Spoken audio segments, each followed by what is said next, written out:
My name is Eleanor, and I'm 34 years old. I thought I had the perfect life, a loving husband, James, and two beautiful children living in our suburban Boston home. 8 years of marriage, and we'd built something beautiful together. But all it took was one casual comment at a summer barbecue to shatter everything we'd created. I never imagined that a few whispered words from someone we trusted would make my husband question whether our children were even his. The betrayal I felt when James started pulling away was nothing compared to what came next. If you're watching this, drop a comment letting me know where you're viewing from, hit that like and subscribe button, because the story of how one friend's whispered accusation nearly destroyed my family might just help you recognize the toxic people hiding in plain sight in your own life. James and I met in college during our junior year. We were both taking the same advanced marketing class, and we were paired for a semester-long project. I still remember how his blue eyes lit up when he laughed, and how he would run his fingers through his sandy brown hair when he was concentrating. We clicked immediately, not just romantically, but as genuine friends who could talk for hours about everything and nothing. After graduation, we dated for 3 years before getting married when I was 26. We decided to establish our careers first before starting a family. James worked his way up at a software company while I built my freelance graphic design business. We saved for a house, traveled a bit, and enjoyed our time as a young couple figuring out life together. When we finally decided to start trying for a baby, we were blessed with Emma almost right away. She arrived with a full head of dark blonde hair and James's blue eyes. She was perfect. 2 years later, Thomas joined our family. He had my lighter blonde hair, but the same striking blue eyes as his sister and father. Our family felt complete. We settled into a comfortable routine. James continued thriving in his job as a software engineer, often working long hours but always making time for the kids in the evenings. I scaled back my graphic design work to part-time so I could be more present for Emma and Thomas, taking on select projects I could manage from home while the kids were at preschool or napping. We had a close circle of friends, mostly couples we'd known since college or had met through work in our neighborhood. But Richard had been in James's life since they were teenagers. They'd played on the same high school football team and maintained their friendship through college and beyond, even though Richard attended a different university. When James and I got serious, Richard was naturally part of the package. Richard had been James's best man at our wedding. In his speech, he joked about losing his partner in crime, but said he knew I was the one for James. At the time, I thought it was sweet. Looking back, there was always something slightly possessive in the way Richard spoke about his friendship with James. Richard had been married, too, to a woman named Sarah. The four of us often went on couples trips and had regular dinner dates. But about 2 years ago, Richard and Sarah divorced. She moved to California for a job opportunity, and Richard threw himself into his work and increasingly into our lives. After his divorce, I noticed subtle changes in Richard's behavior. He started dropping by unannounced often around dinner time. He would make comments about my appearance that walked the line between complimentary and inappropriate. Once he told James, "You're a lucky man. Eleanor looks better than the day you married her," while looking me up and down in a way that made me uncomfortable. I brushed these moments off. Richard was going through a tough time, and he'd been James's friend long before I came into the picture. I thought it was good for James to be there for him. And honestly, part of me felt sorry for Richard. He seemed lonely and adrift after his divorce. James's job had become more stressful over the past year. His company was going through a merger, and the pressure was intense. He started working later, coming home tired and sometimes irritable. Small miscommunications between us began to pile up. I'd say I told him about Emma's doctor appointment. He'd insist I never mentioned it. I'd think we'd agreed to visit my parents for the weekend. He'd claim we never finalized those plans. Nothing major, just the kind of friction that can develop when both partners are stretched thin. During this period, Richard became an even more constant presence. He'd call James at all hours, claiming to need advice or just someone to talk to. He started joining us for weekend activities that had previously been family time. He bought expensive gifts for the kids that made James and me uncomfortable. When we tried to establish boundaries, Richard would say things like, "I'm practically family," or "The kids are like my niece and nephew." One evening after Richard had left our house following an impromptu visit, I mentioned to James that it might be good to establish some boundaries with Richard. James became defensive, saying his friend was still struggling with the divorce and needed support. Our first real argument about Richard ended with me feeling like I was being unreasonable and James retreating to his home office to work late. If only I had pushed harder then. If only I had trusted my instincts about the subtle way Richard was inserting himself between us. But I wanted to be understanding. I wanted to be the supportive wife who encouraged her husband's friendships. I couldn't have imagined how Richard would use that friendship to drive a wedge between us that nearly shattered our family forever. The day that changed everything started out beautifully. It was Memorial Day weekend, and we were hosting a barbecue in our backyard. The weather was perfect, warm with a light breeze, the kind of early summer day that makes you grateful to be alive. James had spent the morning cleaning the grill and setting up the yard while I prepared salads and desserts in the kitchen. Emma helped me arrange flowers on the outdoor tables, and Thomas zoomed around on his little tricycle, excited about the party. By mid-afternoon, our backyard was filled with friends, neighbors, and a few of James's colleagues. Children played on the swing set we'd installed last summer, adults clustered around the food table and patio furniture, and the atmosphere was relaxed and joyful. James stood at the grill, a beer in one hand and tongs in the other, laughing with a couple of guys from his office. I was serving lemonade to some of the kids when I saw Richard arrive. He was about an hour late, and I could tell from the slightly unsteady way he walked across our lawn that he'd been drinking before he even got to our party. This wasn't unusual for Richard lately, but it still made me uneasy. He headed straight for James, clapping him on the back and immediately helping himself to a beer from the cooler. I didn't think much of it at first.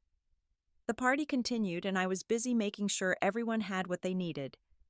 It wasn't until later, when I was heading back outside with a fresh bowl of chips, that I overheard Richard speaking to James in a low voice by the grill. "Have you ever noticed your kids don't really look like you?" Richard said, his words slightly slurred but clear enough for me to hear, as I froze just inside the patio door. James laughed it off. "What are you talking about? Everyone says Thomas is my mini-me." "I don't see it," Richard insisted, taking a swig of his beer. "Emma's got your eyes maybe, but the rest, I don't know, man." I should have walked outside right then and confronted Richard. Instead, I stood there, hidden from their view, my heart suddenly pounding in my chest. "You're drunk, Rich," James said, but I heard the slight hesitation in his voice. "I'm just saying," Richard continued, leaning in closer to James.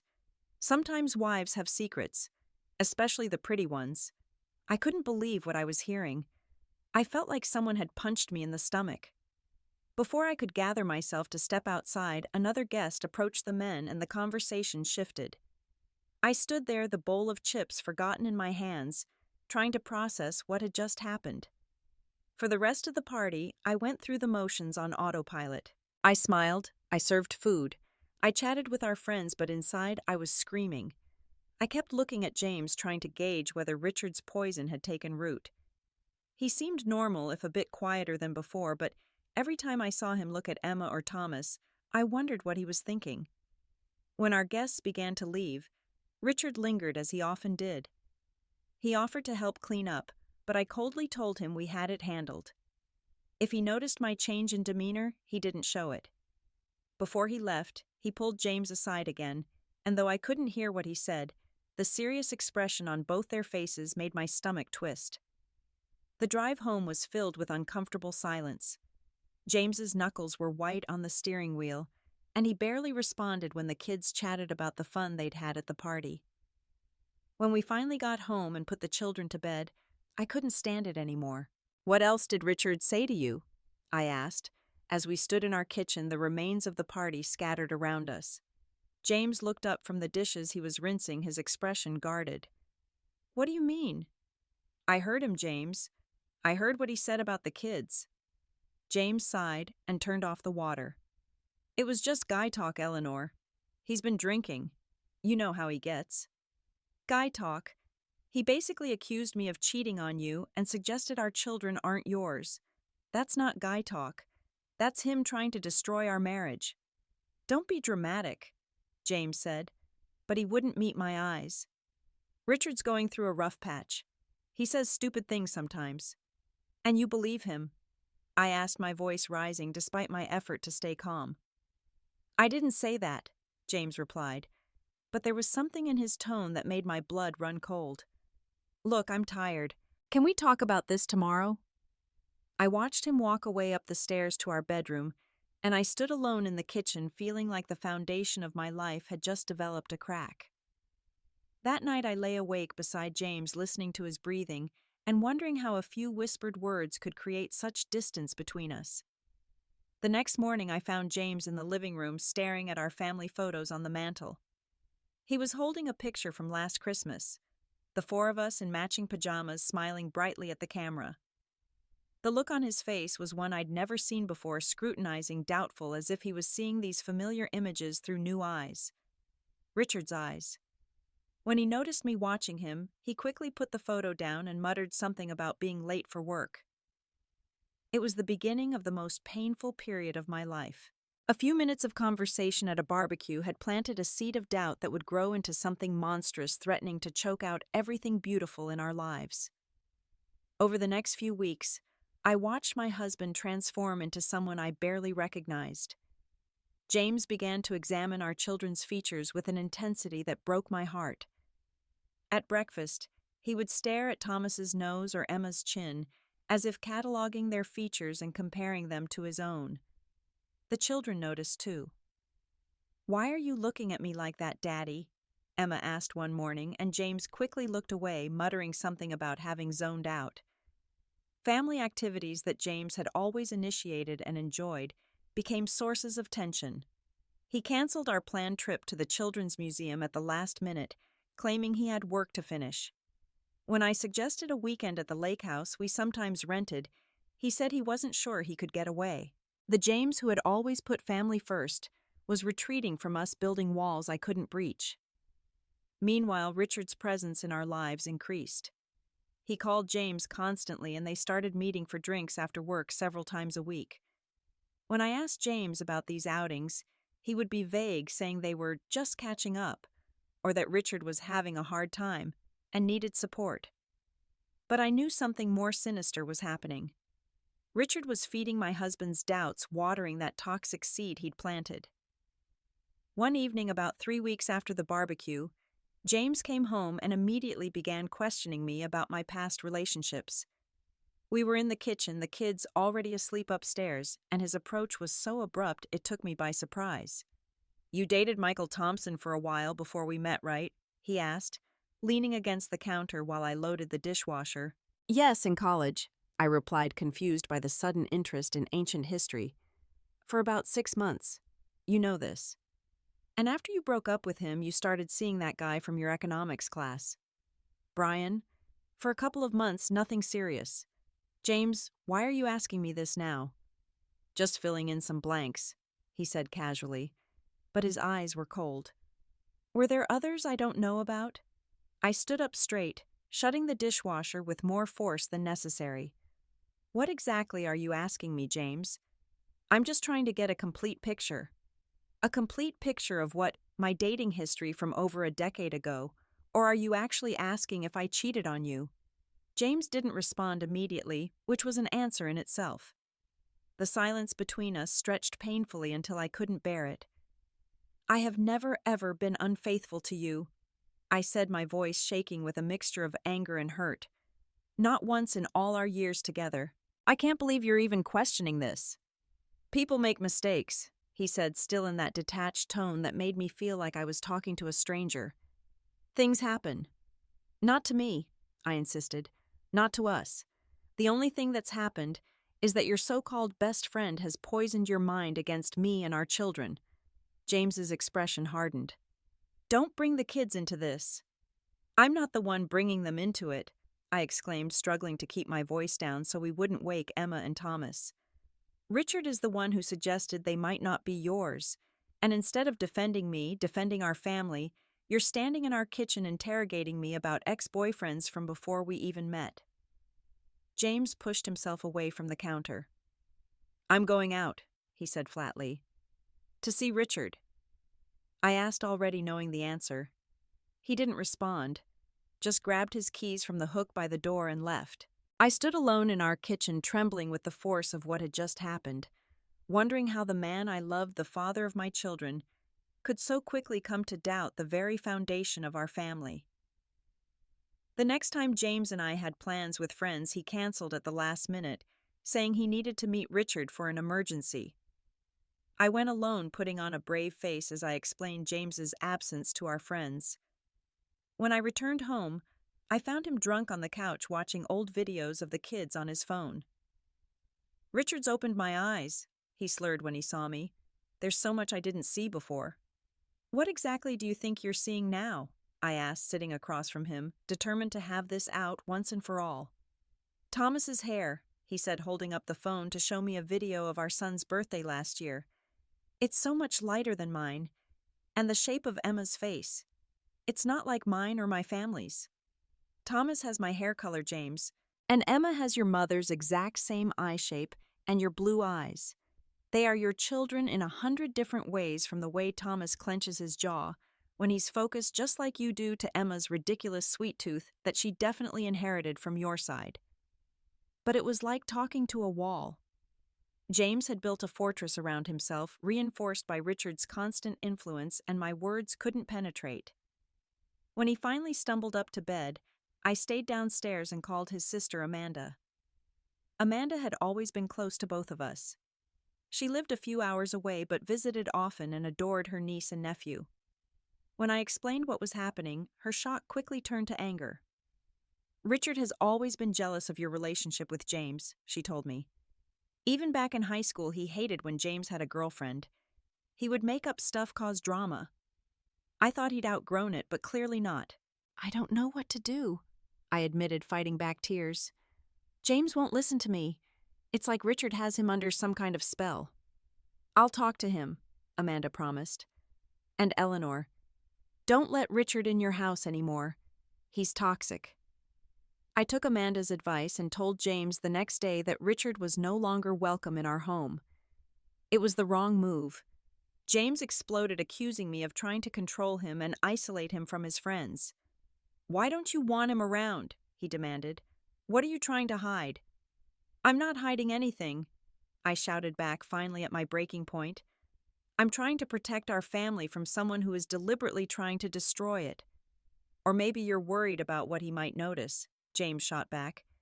"Maybe you're afraid he sees things more clearly than I do." After that, James became even more secretive.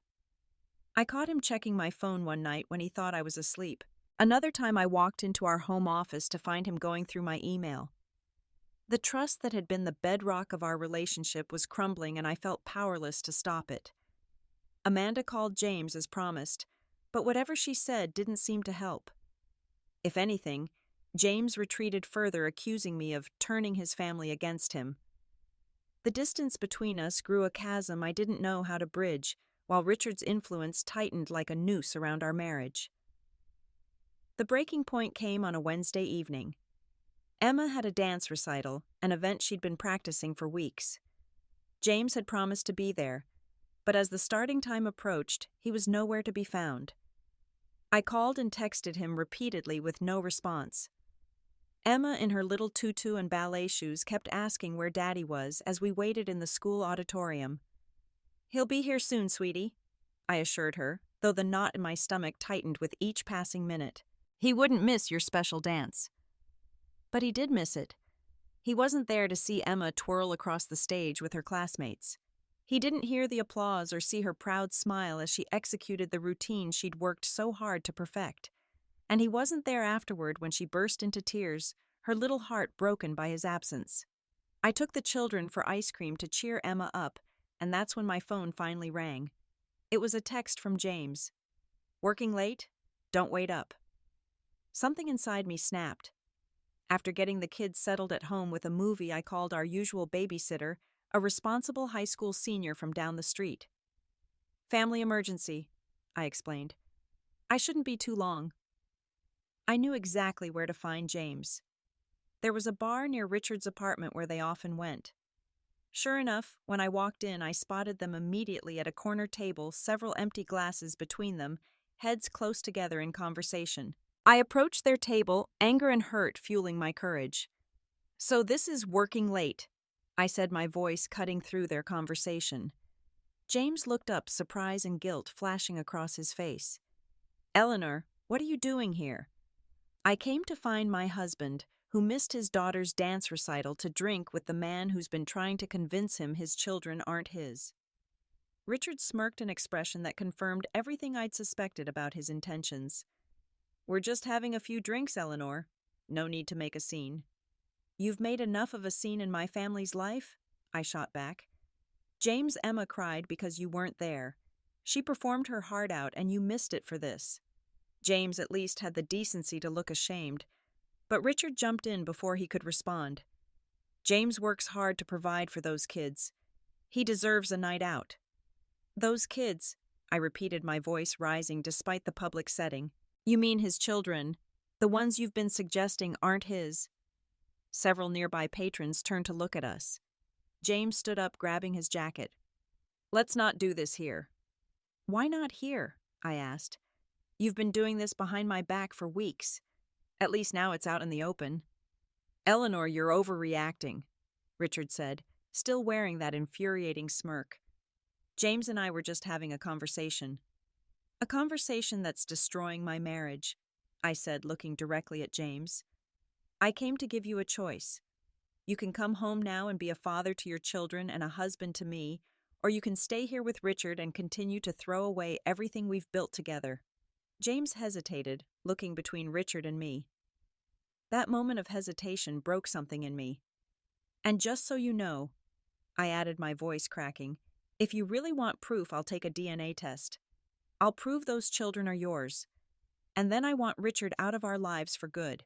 I turned and left without waiting for a response, tears blurring my vision as I made my way to my car. I sat behind the wheel for several minutes, trying to compose myself before driving home. I half expected James to follow me out to apologize, to choose his family. He didn't. When I arrived home, I paid the babysitter and checked on the children who had fallen asleep on the couch during their movie. I carried them one by one to their beds, looking at their peaceful faces and wondering how James could doubt for a second that they were his. Thomas had his chin, his ears. Emma had his eyes, his laugh. They were part of him in countless small ways that Richard, in his determination to cause trouble, had made James blind to. James came home around midnight. I was sitting at the kitchen table in the dark, a cold cup of tea in front of me.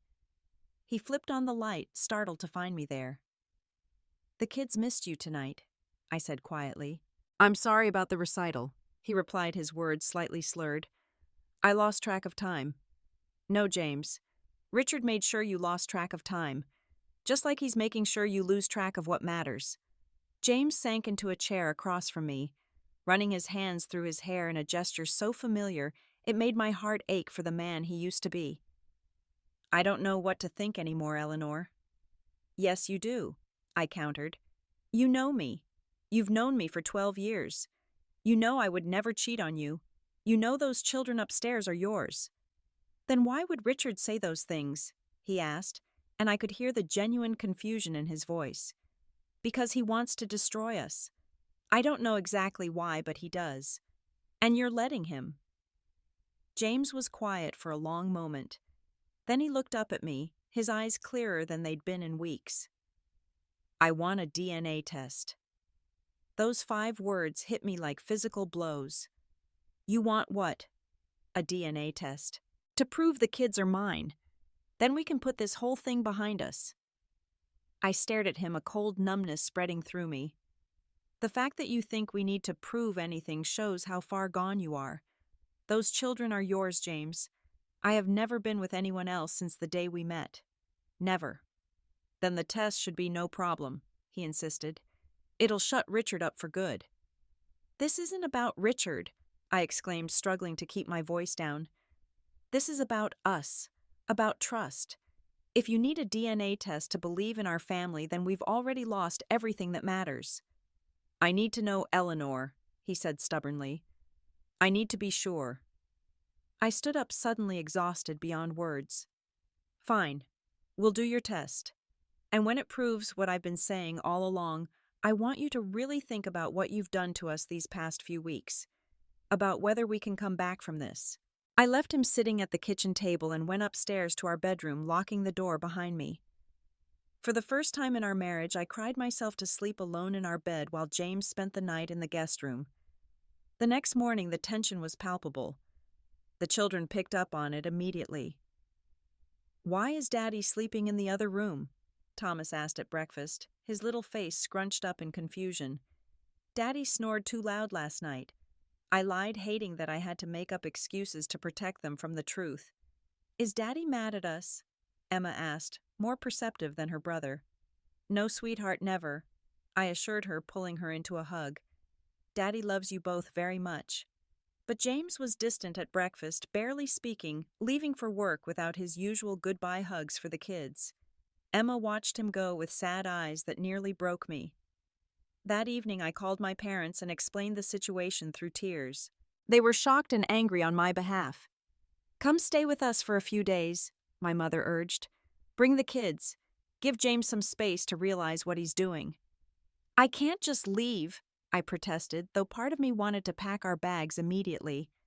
"Eleanor, he's accusing you of infidelity and questioning whether his own children are his," my father chimed in, his voice tight with anger.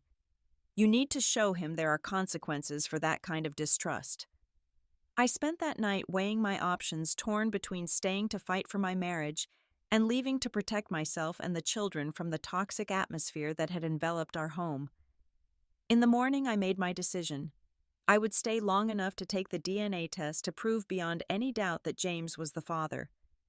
And then if he couldn't find his way back to being the husband and father I knew he could be, I would take my parents' advice and leave. When I told James I'd scheduled the DNA test for the following week, he nodded without meeting my eyes. The shame was there beneath the doubt Richard had fostered, but it wasn't enough to make him back down. We were going to subject our family to this humiliation, because his so-called best friend had whispered poison in his ear and he had been weak enough to listen. The day of the DNA test was one of the most degrading experiences of my life. I took the kids to a lab facility where a technician swabbed the insides of their cheeks while they looked at me with confused expressions. "Why are we doing this, Mommy?" Emma asked, as the technician labeled her sample. "It's just a special kind of doctor visit," I explained, hating every word of the lie. Nothing to worry about. James had gone separately on his lunch break to give his sample. We were like strangers coordinating a business transaction, not parents taking care of a family matter. The technician explained that the results would be available in 3 to 5 business days. 3 to 5 days of continuing to live in limbo with my integrity and our children's parentage hanging in the balance. During the wait, I threw myself into researching Richard's pattern of behavior. I started by going through James's phone while he was in the shower, something I'd never done before, but desperate times called for desperate measures. What I found confirmed my worst suspicions. There were hundreds of text messages between James and Richard over the past few weeks. Richard constantly sending observations about the children's appearance, articles about paternity fraud, even statistics about how many men were unknowingly raising children who weren't biologically theirs. It was a systematic campaign to plant and nurture doubt. But I found something else too. Messages from before Richard's divorce, before he'd started this crusade against our family. Messages where he complained about how James never had time for their adventures anymore because of family obligations. Messages where he reminisced about their bachelor days and suggested trips they should take, only to have James decline because of commitments to me and the children. I began to see a pattern, a motive I hadn't fully understood before. Richard wasn't just being malicious for the sake of it. He was trying to reclaim the James he knew before me, before our marriage, before the kids. He wanted his friend back exclusively, and our family was in the way. With this revelation in mind, I decided to dig deeper. I found Sarah, Richard's ex-wife, on social media and reached out to her. To my surprise, she responded almost immediately, and agreed to meet for coffee. Sarah was a poised, intelligent woman who had built a successful career in California since the divorce. When I explained what was happening with Richard, she nodded knowingly. Richard did the same thing to my brother and his wife, she told me, stirring her latte. He convinced my brother that his wife was cheating with a coworker. Created this whole elaborate story with evidence he'd supposedly gathered. It nearly ended their marriage. Why would he do that? I asked, though I was beginning to understand. Richard needs to be the most important person in the lives of the people he cares about, Sarah explained. When someone else takes priority, a spouse, children, he can't handle it. With your husband, with my brother, even with me, if he's not center stage, he'll create drama to make himself essential again. Did you tell James about this? I asked. Sarah looked down at her coffee. I tried after the divorce, but Richard had already convinced him that I was bitter and making things up to hurt him. James didn't want to hear it. I left that meeting with a clearer picture of what we were dealing with. Richard wasn't just a jealous friend. He was a manipulative person who systematically isolated people he wanted to control. And he'd set his sights on reclaiming James, even if it meant destroying our family in the process. Armed with this knowledge and the text evidence from James's phone, I felt more prepared for the DNA results. I knew what they would show, and I knew why Richard had started this whole thing. The question was whether James would be able to see it too, or if Richard's manipulation had gone too deep. The day the results were due, I came home from dropping the kids at school to find an envelope from the lab in our mailbox. I brought it inside and placed it on the kitchen table, then texted James, "The results are here. Come home when you can." He replied that he would leave work early. I spent the intervening hours in a state of nervous anticipation. This envelope contained the truth that would either begin the healing of our family or mark the final fracture. Either way, things would change today. James arrived home around 3, looking tired and tense. He'd lost weight in the past weeks, the strain of the situation taking a physical toll. We sat across from each other at the kitchen table, the envelope between us. "You should open it," I said quietly. James reached for the envelope with a slightly trembling hand. I watched his face as he unfolded the paper inside and read the results. His expression shifted from tension to shock, then crumpled into something like shame and grief combined. Without a word, he handed the paper to me. The results were exactly as I knew they would be. James was confirmed as the biological father of both Emma and Thomas with 99.9% certainty. The scientific proof of what I had known all along, what James should have known without question. "Eleanor, James began, his voice breaking. "I don't know what to say." Before I could respond, his phone rang. He glanced at it, and I saw Richard's name on the screen. Instead of declining the call, I reached across and took the phone from James's hand. "I'm answering this," I said, and before he could object, I swiped to accept the call. "James, man, you get the results yet?" Richard's voice came through the speaker. "What did they show?" "This is Eleanor Richard," I said coldly. "And yes, we got the results. They show exactly what I've been saying all along. James is the father of both our children. Your little plan failed." There was a pause on the other end of the line. "I don't know what you're talking about," Richard finally said, but his voice had lost its usual confidence. "Yes, you do. You've been trying to convince James that I cheated and our children aren't his. You've been sending him articles about paternity fraud, making comments about our children's appearance, all to drive a wedge between us. And I want to know why." Another pause, longer this time. James was watching me, his expression a mixture of surprise and growing understanding. "Because he deserves better," Richard finally said, his voice hardening. "He was someone before you came along. We had plans, adventures. Now all he does is work and change diapers and live this boring suburban life that's killing who he really is." "That boring suburban life is what he chose," I replied. "It's what makes him happy. Or it did, until you started poisoning it." "He was happier before," Richard insisted. "When we could take off for a weekend without him having to check with you. When he wasn't tied down by kids and a mortgage and all this responsibility." I looked at James, who was listening with an expression of dawning comprehension. That's what this was about, you trying to get your drinking buddy back. It's more than that, Richard said, his voice suddenly vulnerable in a way I hadn't heard before. He was my best friend, my person, and you took him away. The implications of those words hung in the air between us. James's eyes widened as he registered what Richard was really saying. Richard, James finally spoke, leaning toward the phone. Did you make all this up because you have feelings for me, romantic feelings? The silence on the other end of the line was answer enough. I can't believe this, James said, running a hand through his hair. All this time, you nearly destroyed my family because you're in love with me. I never meant for it to go this far, Richard replied, his voice small. I just wanted you to see that you had options, that you didn't have to be trapped in this life if you didn't want to be. I'm not trapped, Richard, James said firmly. This is the life I chose, the life I want, with Eleanor and our children, my children. I'm sorry, Richard said, but it sounded hollow, too little, too late. Don't call me again, James said, and reached over to end the call. We sat in stunned silence for a moment, processing what had just happened. Then James looked up at me, his eyes filled with remorse. Eleanor, I don't know how to apologize for what I've put you through, for doubting you, for doubting our children. There's no excuse.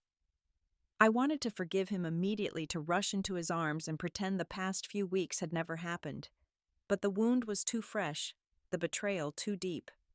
You're right, I said quietly. There is no excuse. You chose to believe Richard over me, over your own knowledge of our relationship. You were willing to put our children through a DNA test rather than stand up for their mother. I know, James said, his voice breaking. I know, and I'll spend however long it takes earning back your trust. Please, Eleanor, tell me it's not too late for us. I looked at him across the table. This man I had loved for so many years, the father of my children. He had hurt me deeply, but beneath the pain, I still loved him. Still, I couldn't just sweep everything under the rug. I don't know if it's too late, I answered honestly. But I know we have a lot of work to do if we're going to find our way back to each other. It was a beginning, not an end.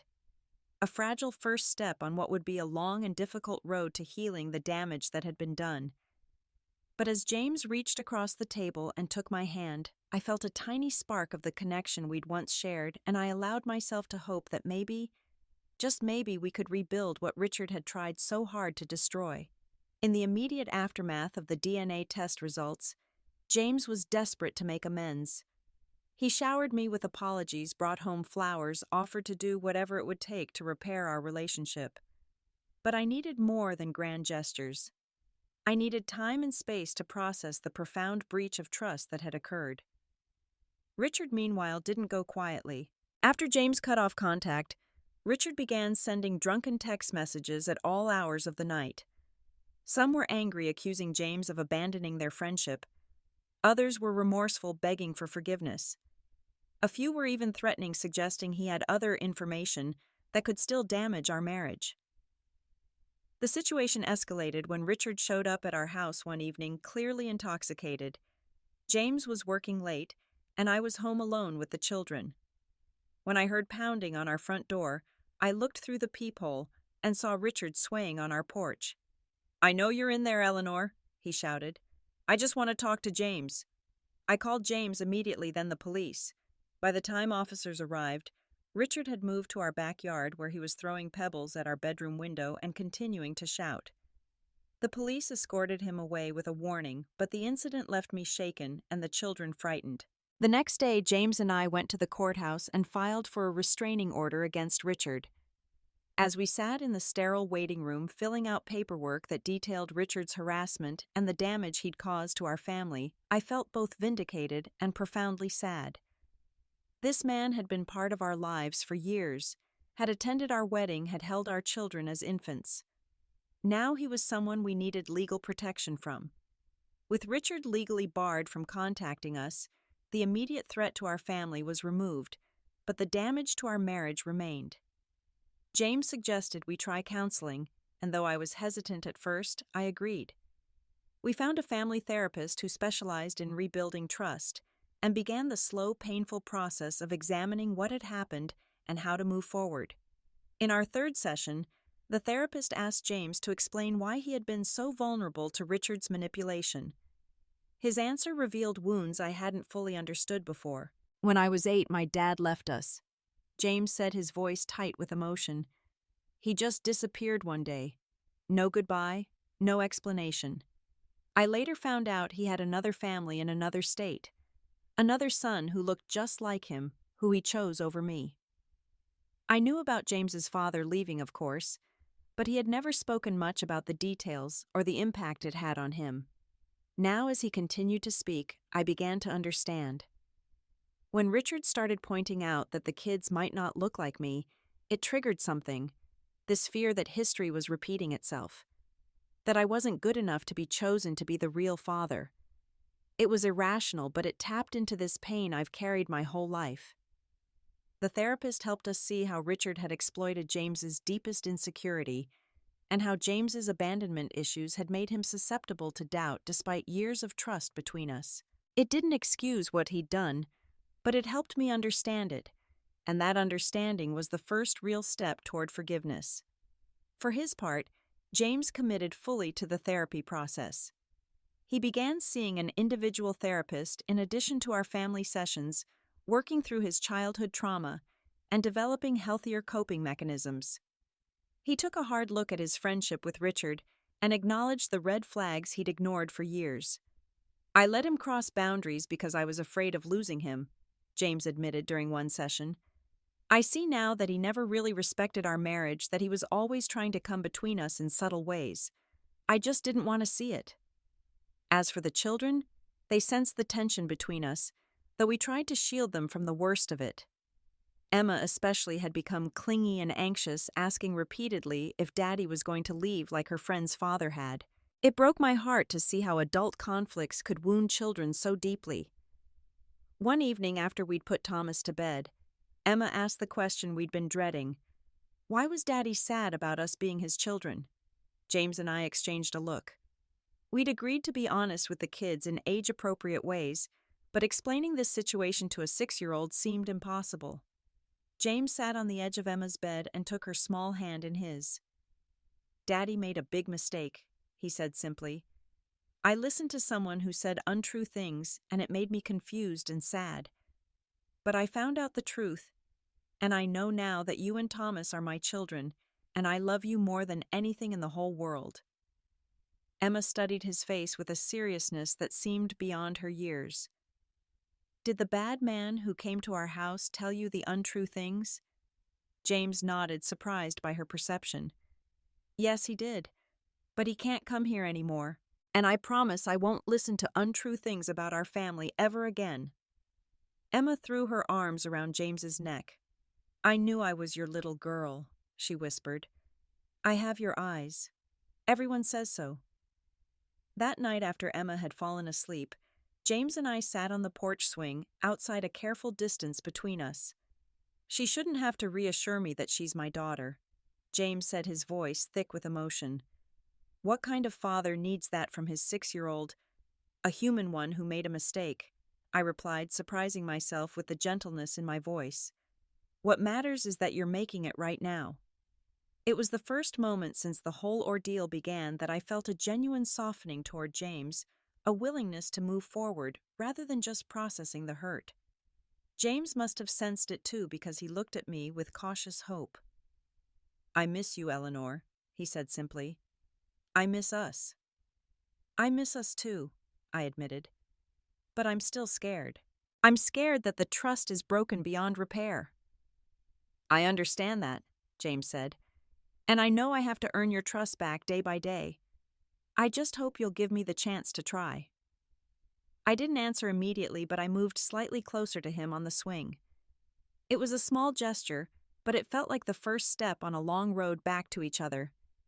The weeks that followed were a delicate dance of rebuilding.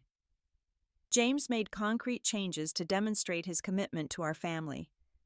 He adjusted his work schedule to be home for dinner every night. He took Emma and Thomas for daddy days on weekends, giving me time to myself and strengthening his bond with the children. He was patient when I was distant, understanding when I needed space, persistent in his efforts to repair what had been broken. And slowly, cautiously, I began to let him back in. We started having dinner together as a family again, rather than me feeding the kids early and avoiding James when he got home. We resumed our tradition of Friday movie nights, all four of us cuddled on the couch with popcorn and silly animated films. One evening I found myself laughing at a joke James made, the sound surprising us both after so many weeks of tension. 2 months after the DNA test, I agreed to let James move back into our bedroom. That first night together was awkward, both of us carefully maintaining our space on opposite sides of the bed. But in the middle of the night, I woke to find James's hand reached across the divide, resting near mine. I didn't pull away. The healing wasn't linear. There were days when a casual comment would trigger all my hurt and anger again, when I'd remember how quickly James had doubted me and pull back from the progress we'd made. There were nights when I'd lie awake wondering if we could ever fully recover, if the scar tissue would always remind us of this wound. But there were also moments of genuine connection, glimpses of the love that had brought us together in the first place. One significant turning point came when James received a promotion at work, one that would require occasional travel, but came with a substantial raise. In the past, he might have accepted immediately, but instead he came home and laid out all the details for me to consider together. "If you think it's too much time away from the family, I'll turn it down," he said. "You and the kids come first always." The fact that he prioritized our input over his career advancement, that he included me in the decision rather than making it unilaterally, felt like tangible proof of his commitment to rebuilding our partnership. I supported him taking the promotion, and we worked out a schedule that would minimize disruption to our family life. As for Richard, we learned through mutual acquaintances that he had moved to another state, presumably to start fresh where his reputation hadn't been damaged by his behavior toward us. Sometimes I wondered if he had found help for his issues, if he had come to terms with his feelings for James and the damage his manipulation had caused. But mostly, I was simply relieved that his toxic presence was no longer a threat to our family. With the immediate crisis behind us, James and I began to talk about making a fresh start of our own. We'd both grown attached to our house and neighborhood, but there were too many difficult memories associated with this place now. Richard showing up drunk on our porch, James sleeping in the guest room, the tense silences around the dinner table. When a job opportunity came up for James in a city about an hour away, we decided to consider it. "A new beginning might be good for all of us," I suggested as we toured houses in the new area. "Somewhere without all those painful associations." "Are you sure?" James asked, studying my face. "It's a big change for the kids, for you." "I think it's what we need," I said, and I meant it. We found a beautiful home in a family-friendly neighborhood with good schools for the children and a dedicated office space where I could expand my graphic design business. 3 months after James accepted the new position, we moved symbolically, leaving behind the chapter of our lives that had been tainted by doubt and betrayal. 6 months after the DNA test that proved what I had known all along, that Emma and Thomas were James's biological children, our family was in a very different place. We had moved to our new home, a light-filled colonial with a big backyard where the kids could play. Emma had settled well into her new school and had made several friends already.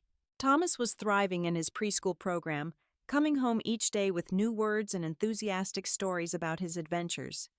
James and I had continued our therapy both as a couple and individually.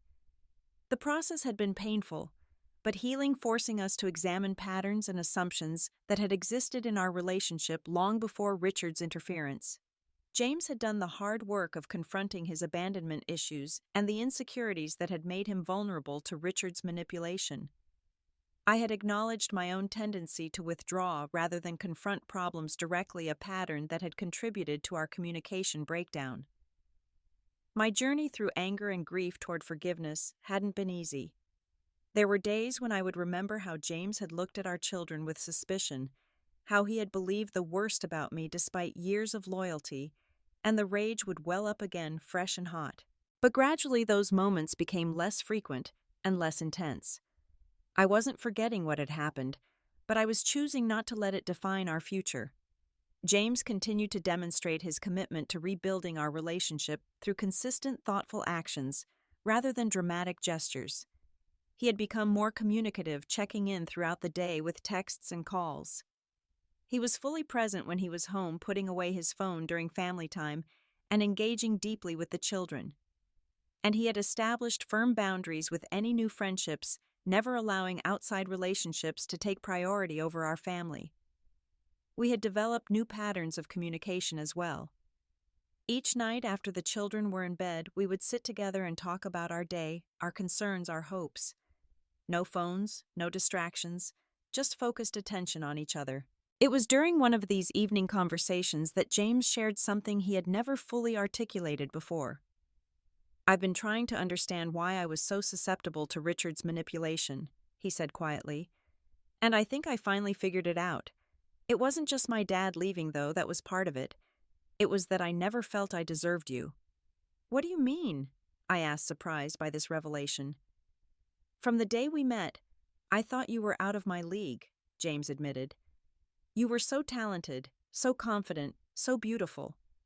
I kept waiting for you to realize you could do better than me. When Richard started planting those doubts, part of me thought, this is it.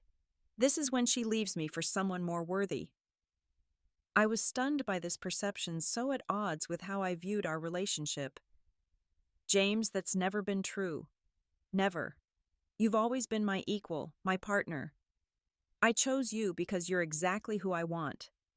"I know that now," he said, taking my hand. "Or at least I'm learning to know it, to believe it."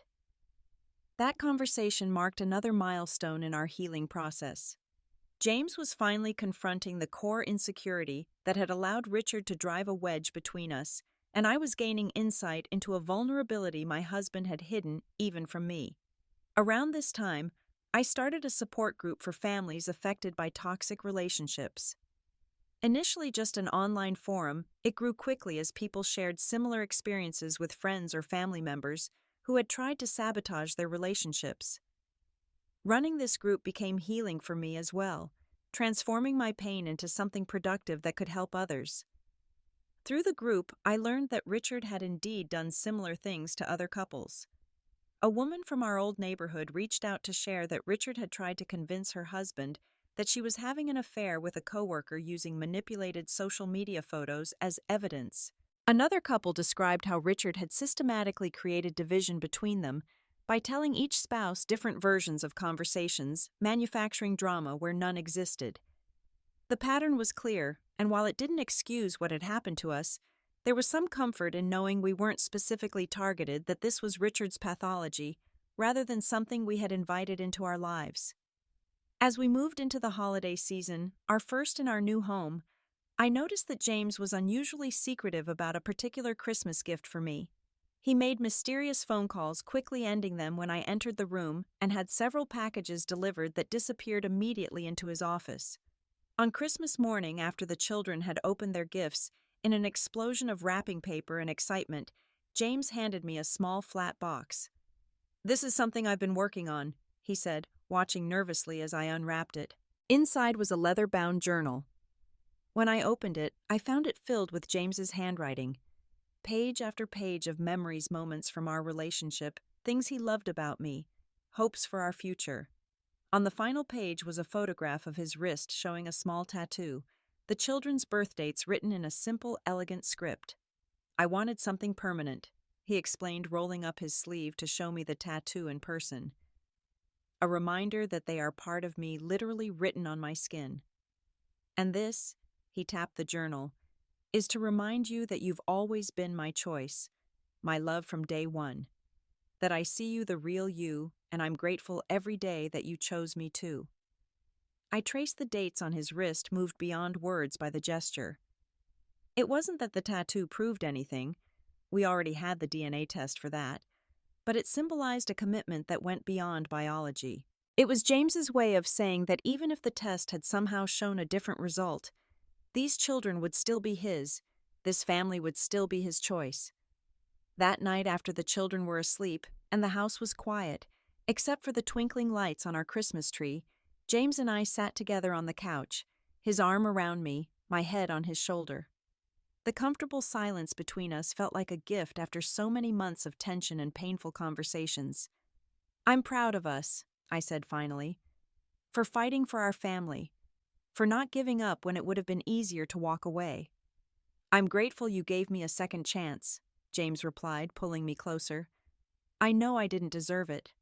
"It wasn't about deserving," I said, thinking about all we'd learned through this ordeal. "It was about choosing to believe that what we built together was worth saving, worth the hard work of rebuilding."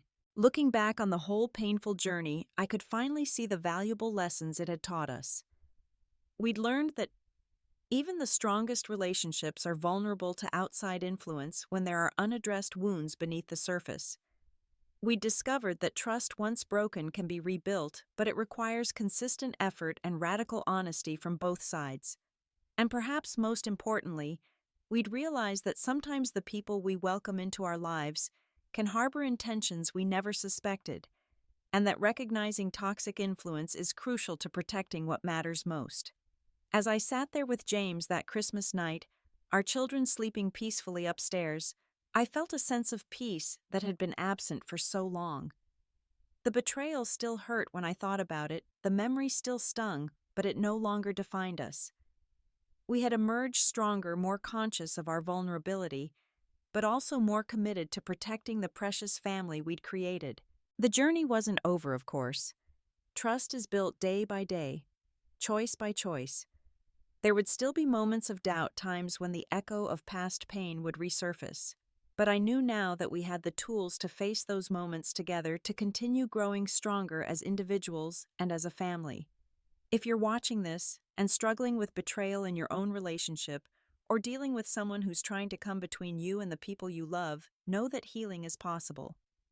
It takes time, it takes work, and sometimes it takes professional help, but you can rebuild what was broken, often into something even stronger than before. I'd love to hear your stories in the comments below. Has someone ever tried to sabotage your relationship? How did you handle it? Like and subscribe. If this story resonated with you, and share it with someone who might need to hear that they're not alone in their struggle. Remember, sometimes the people who try to destroy us end up making us more resilient than we ever thought possible. Thank you for listening to my story.